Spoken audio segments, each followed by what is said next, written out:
Hi, and welcome to the Alice Chin episode 26. We are with Alice Chin. I think she's a little upset today. Just kidding. She's not. But she knows how to make it work when it comes to deals. Yes. And also just the legacy you left and what we were talking about off screen was mistakes that agents are making, and you're seeing that just recently. You had the PLN stuff that happened again. Yeah. So tell me a little bit about. Let's just spitball. We talked about this. Let's just spitball this a little bit. Yeah. Talk about what you're dealing with right now. So right now, I'm still kind of fired up about it because it's, as I was saying, it's happened twice in the last 5 days. Where let me kind of describe the situation, where the property is in the private listing network in the PLN. Okay, and there's no showings yet. So it says no showings until such and such date, or it just says no showings yet. Call or email the agent to be put on a list. You see that a lot. Okay. So the first example happened, it was a couple weeks ago, where it said, email me to be put on a list. So I did. I emailed the agent and I said, hey, I have a couple of buyers actually interested, possibly. Can you put me on your list? She says, okay, great. I'll put you on the list. So then, I go about my daily work. I forget all about it because I've done my job, right? And then all of a sudden, I get email notifications from the MLS, right? All of a sudden this last weekend, the property goes under contract. Oh, no. In the private listing network. Never activated. So what's your assumption there? So is that a pocket buyer? My is that what you call it? Yeah. So my assumption was like, what the heck? Yeah. I think I said stronger words than that, but I was like, okay. So then the first thing that I did, because I suspected some behavior, let's just call it that. So I can look it up. I don't know if you know this. You can look up who the buyer agent is. Yes. So I did. And the agent performed dual agency, which then was strike number 2. Okay. Oh, no. And I was like, oh no. So it wasn't the same agent. It was two different agents. No. Well, I'm saying like you had two of these happen, right? Two of these. Yeah, no. They're two different agents. Okay, so yeah. I didn't know if there was a pattern with one agent. No. Okay. Two completely different agents, completely different companies. Got Okay, it. so the first example, Okay. though, I realized she brought the buyer. Okay? So then I emailed her right away. I was very professional, and I was just like, hey, what happened here? I had reached out to you to be put on the list, but you never reached out to me, and now I see that it's under contract. So she emails me back and she says, well, I was going to reach out to all the agents this morning. And I'm like, okay, so you mean to tell me that I just beat you to the punch, I guess. And she said, this is what happened. And she gives me this whole story and timeline of I put it in the PLN on this day. You had emailed me a few days later. I put everybody on a list. And then the seller decided, because they were out of town one day, at the end of May or something like that, they allowed 3 showings. And I didn't think any of those buyers were actually going to make an offer, but they did. And then the seller decided to accept the offer. And I said, well, that doesn't really seem, I didn't ever respond back to her because I didn't know what to do. Okay. Number 1. And number 2, I thought about it and I was like, is this a tree that I want to bark up? Because I thought about the buyers that I had considered for that house. And I was like, is the juice worth the squeeze? Meaning, are those buyers really harmed by it? Right. And in my instance, she was lucky because those buyers that I was thinking for this home, they've already bought. Okay. Okay. Or they're under contract, I should say. Yeah. Okay. And so then it was kind of like, well, I don't think me continuing to argue with her is going to be good. So I just let it go. Yeah. So then the second situation happened yesterday, actually, where the agent let me know on Friday, hey, I have this luxury property coming up, okay? It's going to be put in the private listing network soon, okay? So she put it in the private listing network, I think, over the weekend. And then I was bantering with her back and forth and asking her questions, floor plans, etc., all this, right? And all of a sudden, before we could even schedule a showing, because she said they're going to start showings this weekend, okay, yesterday, all of a sudden she says, oh, sorry to tell you this, but we showed the property the day before, and those buyers decided to submit an offer because they were going to be going out of the country. So we just decided to show it to them, and their offer has been accepted. So you have it on the flip side now. We were talking about this on the last episode of putting a great offer together, but now you don't even have a chance to You don't put even in have a chance. It's So- just not. It doesn't seem right to me. You know. So let me play devil's advocate, Okay. right? So if I was an agent, I mean, like I've done this before. I'm like, hey, because the industry, right? The supply demand isn't housing. Housing is the issue with the supply, right? Yes, correct, The yeah. inventory is low, but there's a lot of demand. Yeah. There's a lot of people. Like a buyer out there right now that's looking. I do. Right? Yeah. There's plenty. We know a lot of buyers. Yeah. Right. So like as Alice Chen, as a person who's a big listing agent that has really good insight to, is that something that ever you told a line of, say, I got a buyer over here that I would think like that. Why would you not?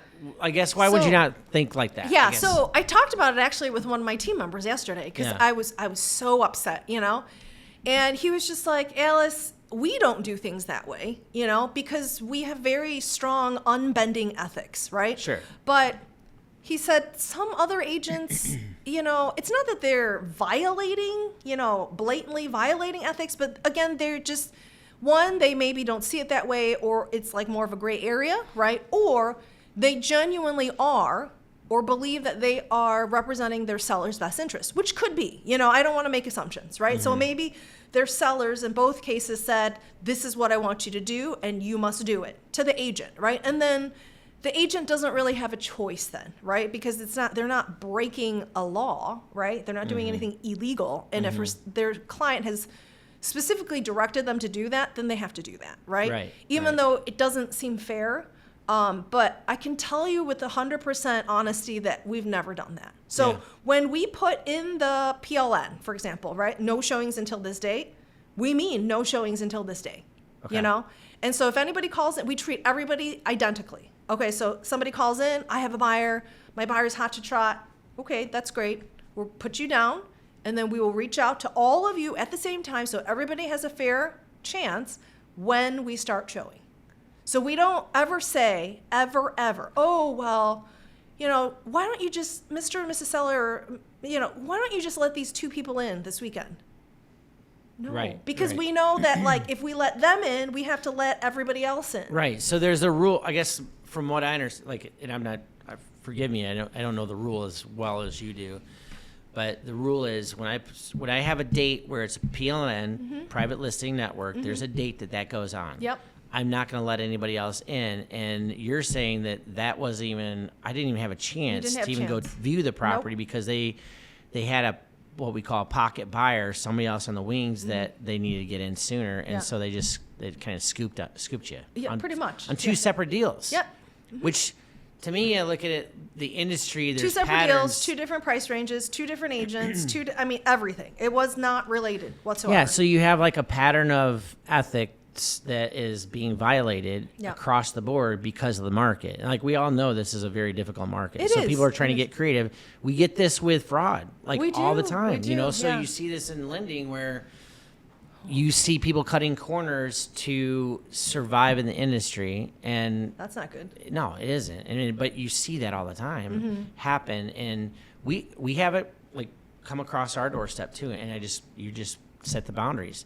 That's why you've been in business for so long and been successful, is that you don't violate the ethics. I don't do that. We don't do things that way. Yeah, because I wouldn't be able to, even if the seller directed me to do something, right? I would still explain it to the agent beforehand.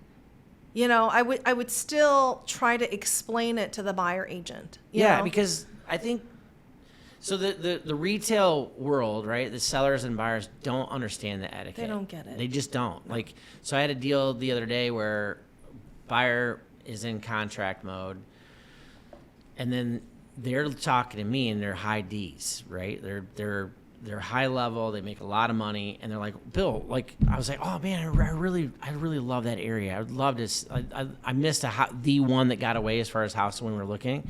And she goes, oh, right away. She's like, come look at our house tomorrow. I'm like, no, I can't.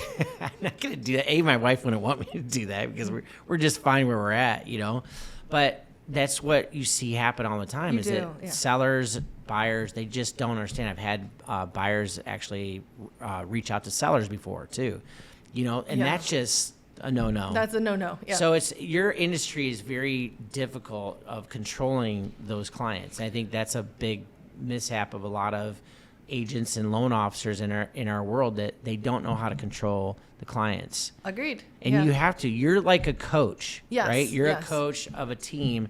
Your team is your lending world, your client, and you have to make sure to be that person with confidence, telling them, this is our process. If you don't like it, then we're probably not a fit, right? No. And so I think that is a lot of it. So the notes that I wrote down originally for this episode was managing chaos, Okay. Yeah. So it's, That's great. I like that. Yeah. So It's a there good was title. a lot of that going on this week. I can kind of give you a couple of examples. So one deal that we closed, what is today? Thursday. So one deal that we closed 2 days ago, I didn't know if it was going to close. It was a listing. And it was because when we received the original offer, this was very interesting. It was a home close on a home close. Wait, home close on a home close? Mm-hmm. Wait, what does that mean? So the buyer had a home to close. Okay. And then their buyer Oh, had a so home long to close. A long line of closings. Yes. Yeah. Okay. So I was the only agent on this deal, in particular, the listing. Yeah. Okay, which I'm glad I was because it was Home close, super okay, complicated. yeah. Okay. Yep. And so both of the homes that the buyer one and final buyer had to close on were in Wisconsin. They weren't here. Yeah. So I didn't know, obviously I'm not licensed in Wisconsin, and so I didn't know what the industry norms are there. I have no idea, right? So guess what I did? I called two of my colleagues up there. Okay. It's good. To ask. That's smart. Yep. Yeah. And then I also looked on a map, like how close they are to the properties, right? And then I asked for the copies of both contracts and both lenders and both pre-approvals. Yeah, so I went down this rabbit hole, Wow. to basically make sure of each layer the confidence level so that I could report back to the seller. Wow. That's some diligence. It's a lot of work, yeah. So, and then I had to coach, speaking of coaching, I had to coach the buyer agent as to how to properly fill out that section.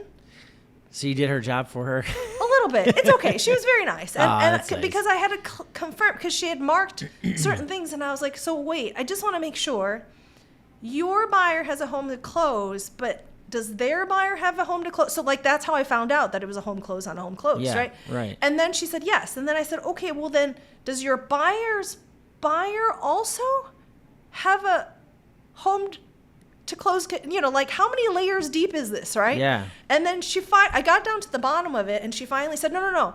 So the buyer's buyer doesn't have anything to sell. And I went, okay. And so I had to draw it out. It was a diagram. I was like, buyers, buyer. It's like a family tree. Like you're building a family tree here or something with buyers. Oh, yeah. That's pretty crazy. much. Yep. And then I spoke to both. You'd be happy to hear this. I spoke to both lenders. Okay. Spoke to both of the agents. Actually, all four agents. 1, 2, 3, 4. Yeah, all four agents, right? And then I kind of had to recreate every single transaction timeline to make sure, so if there's a delay on this one, it'll impact this one, and then it'll impact my closing, right? So then I had to reformulate the whole system to then tell my sellers, okay, what are the risks of taking this, right? And what can we do if this happens or if this happens, right? And so, not that wasn't already complicated enough, but the movers were supposed to show up on Sunday. Well, yeah, forget about the movers. There's furniture that has to leave those properties. They didn't show. Come on. I'm not even making this up. They didn't show up. So on Sunday, It's always the movers. Sorry, movers. Sorry, Borman. Just kidding. No, they didn't use my preferred vendors. That's why. Okay? You can't even. I want to say, I told you so, but I couldn't, Yeah. So then I had a mad panic call on Sunday, like, what do we do, Alice? You know, I'm like, I don't know. What do we do? You know? And so I said, you're going to have to talk to your attorney. And I said, because depending on if they still show up tonight, it was pretty late on Sunday, tonight, tomorrow, whatever. Yeah. I said, the closing's at 8:30 tomorrow. Like, I don't, what? An early one, too. What do you want me to do? You know? Not the evening 8:30. No, the morning, the very first closing. So I said, what I can do is I can at least tell the other agent Yeah. to not create a panic, you know, like just kind of tell her like, this is what's going on, you know, I don't know. So I was pretty calm, I think. And the other agent was like, well, I don't know when my buyer's movers are going to get there. I mean, it was so chaotic, okay? So the movers showed up. I've never heard of a mover showing up at this time of night. The movers finally showed up at 8 p.m. There you go. The truck didn't get there until 10 p.m. Oh, gosh. They loaded the truck from 10 p.m. to 5 a.m. No. And the truck that they brought, Bill, was not big enough for their furniture. So when they left at 5, they said to the seller, we'll be back at 8. I got to close. To get They're the rest closing. of your stuff. And I was like, who is this mover? I was like, I'm going to write their name down and put a big red X across, you know? Yep. And so I kept the agent updated, and the seller kept our attorney and I updated. And so we were able to still close, but it was what we call dry closing. We didn't do a holdback. We just kind of Yeah. we didn't fund, you know, Right. until the buyers could go back and really do their final walkthrough. Yeah. At like 10 a.m., 10:30 a.m. Yeah. Wow. Okay. But it finally closed. So that, like in this market, you took a contingent offer, but it was contingent on a contingent. I know. Crazy. Wow. That's a yeah. So then what you're saying to other agents out there is we should call movers too and check them just to make sure they are the timeline. Yeah. Because that's part of the Probably. equation. I should probably add it to my spreadsheet. Add it to your spreadsheet. There Do you go. have a mover? Yeah, right. When's your furniture going to be out? Yeah. You know? Yeah. Well, let's talk about some of the things you're seeing with agents making mistakes. Yeah. Right. Like, and we see this from both sides, where it comes full circle, and we have to learn from it, from like people that we're 100%. training. You know. Yeah, absolutely. So I think you find it a lot too, Bill, where agents I see in this industry, they get so caught up in what I call the daily chaos, right? Like managing transactions, managing the chaos, talking to clients, trying to balance all that then the whole day gets away from them, or the whole week gets away from them, and then they've been working on their business, right? But they have done zero lead generation. They don't know. So like what they're working on, once it closes, well, what do you have? Right. Right? Like, right. So, and I'm not saying that that's not important. It is important to keep deals together for sure. But I think agents have a hard time, and salespeople in general have a hard time balancing, right? The tasks that are more like in the transaction versus like for them to continuously still have deal flow. Right. Okay, in the Right. future. So I think a lot of times, I think the biggest mistake that agents make is that they're so busy with the current busy work and chaos that then they find themselves 60 days later, 90 days later, and they look around and they're like, well, I have nothing to do now. Right. So it's that up and down that you described, where they're like, they have maybe 1 or 2 months of like consistent income, and then they'll fall off. Right. Right. Right. And then they're like, well, what am I doing wrong? And you're like, well, what were you doing 90 days ago? Well, I was managing the chaos. Well, there you go. Right. You're watching the turkey being made, right? Like, Yeah. Or one of my managers said this. He's like, it's like you're putting laundry in. You're just watching it just To tumble around. you know? And it's true. I mean, it was one of my loan officers. I said, look, you'd be you're a good loan officer. You're great. You're very smart, but you got this engineer mindset. And nothing wrong with engineers, right? Mm-hmm. But in our day and age, with sales and productivity, Yep. you have to stay consistent with lead gen. That's the number one thing that we as salespeople have to do is you have to lead gen. Because if you don't, you will see the months go up and then down. And that's a Yeah. good measure for anybody's business out there. If you hit a $2 million a month or a $3 million a month, And then you fall off a cliff, and right? then you go down to 800,000 or maybe zero, which has happened for a lot of It people. has. Then something's wrong. Like you did the job to get there to Yeah. 2 or 3 million, but then you forgot to continue doing that job and staying consistent. Correct. And the lead genning. And Correct. and that's where like we've gotten coaching and involved with a lot of our loan officers, and the number one thing is lead gen. Yes. Like how many leads are you getting a month? Yes. You know? And if an agent says to you, or if a salesperson, a loan officer says to you, well, I just don't want to do that. I don't want to do lead gen, right? Then it's maybe time to say, like, maybe the sales role is not for you. Like, maybe it's not the right fit, because that is the definition of this role. Yeah. As a salesperson, right? Right. You need to generate leads, generate the incoming funnel, and that's the name of the game. Right. I mean, unfortunately. Yeah. Right. What are some things to do a lead gen? What are some things that you do personally? Yeah. So our business has changed a lot. In the beginning, I'm pretty sure you remember, Bill, in the very beginning where I had nobody, right? And nobody wanted to work with me. That was the running joke. I did a lot of cold calling. Yeah. And at the time, too, cold calling wasn't as taboo as it is now. Like now you'll get fined heavily, of course. So it doesn't really work as much, anymore. And I don't want to risk it either.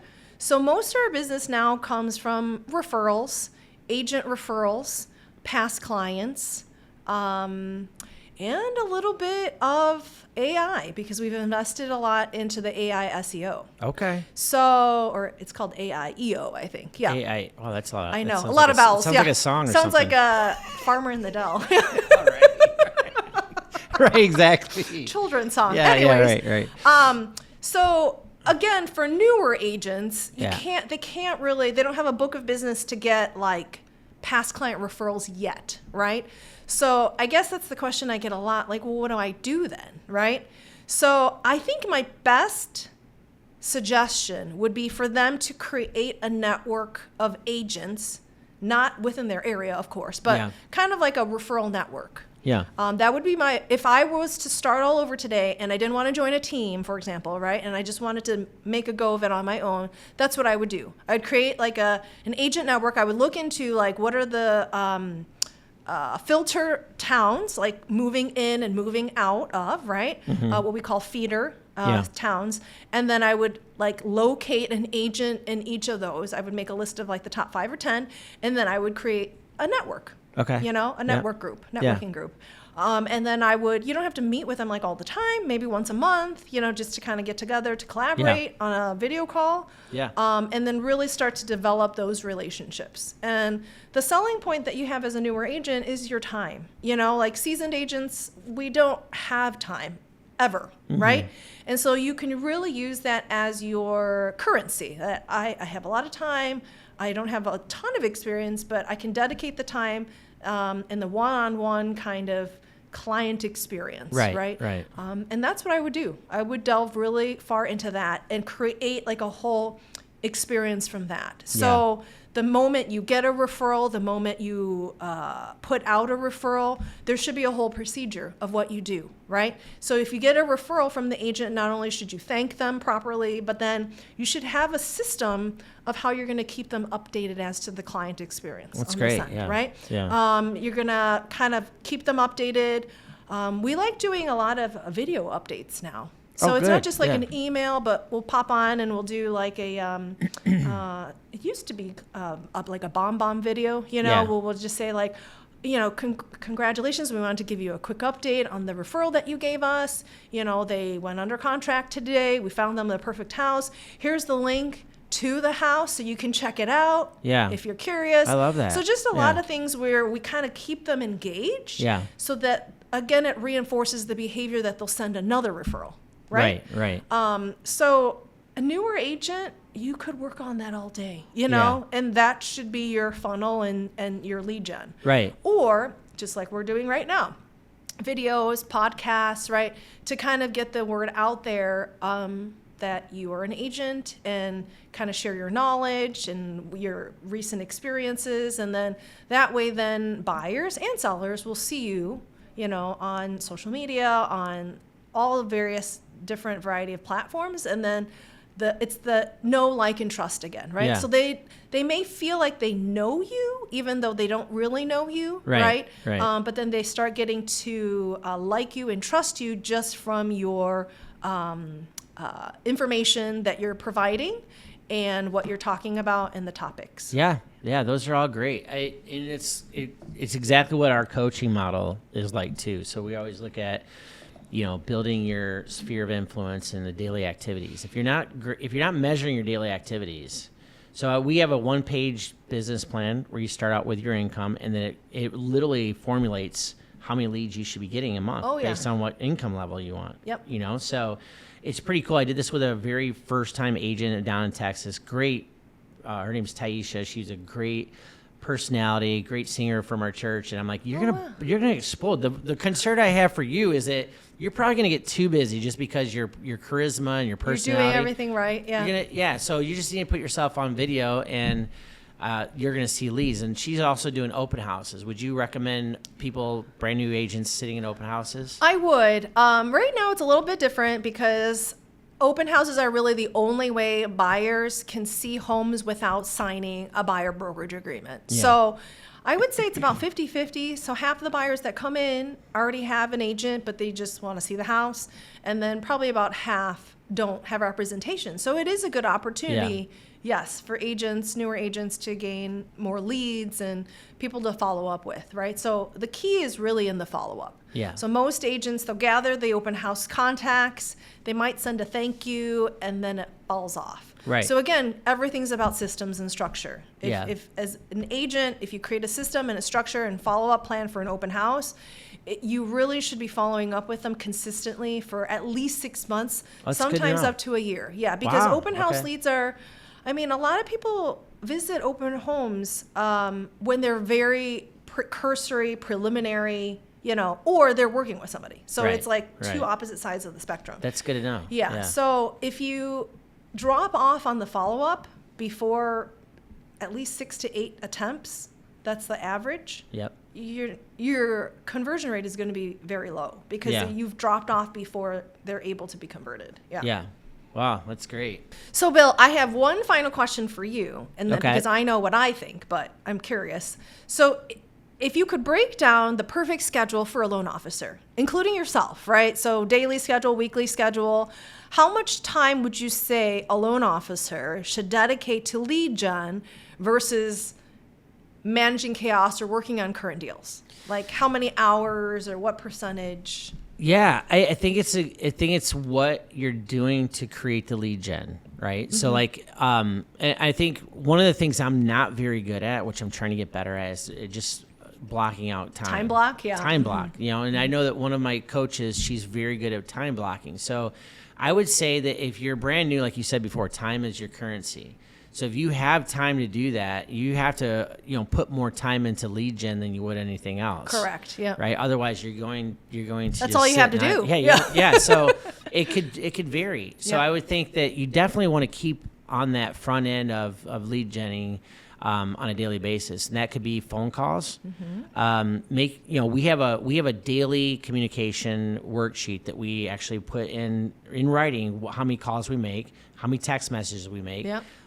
We call them breaking breads, which would be lunches. Yeah. That goes along with that one-page business plan, and then also face-to-face. Face-to-face, yep. So you start with dials, talk to. So dials would be, I'm making the call. Calls. If I don't get anybody, then I leave a voicemail or I call the next person. Mm-hmm. Talk tos actually be it's less of a number, but it would be people you actually have communication with, like one-on-ones.